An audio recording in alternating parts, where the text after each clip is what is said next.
Hey everyone! Welcome to Strategic Insights.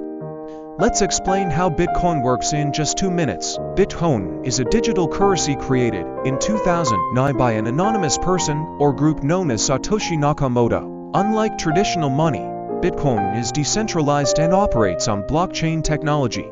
Think of it as a chain of blocks, where each block holds transaction data. This chain is maintained by a network of computers called nodes, making it transparent and secure. When you send Bitcoin, your transaction is broadcast to the network. Miners, who are specialized computers, then validate these transactions by solving complex problems. Once verified, the transaction is added to a block on the blockchain. Miners group transactions into blocks and add them to the blockchain. For their work, miners are rewarded with new Bitcoins, introducing new Bitcoins into circulation. Bitcoin's decentralized nature means it's not controlled by any single entity, like a bank.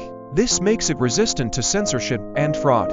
And the blockchain's transparency ensures all transactions are visible, enhancing security. There will only ever be 21 million Bitcoins, making it a deflationary asset. This limited supply can increase its value over time, similar to gold. So, Bitcoin is a digital currency running on a secure, decentralized blockchain. Transactions are verified by miners, and its limited supply makes it unique. If you found this helpful, like, share, and subscribe for more crypto content. Thanks for watching.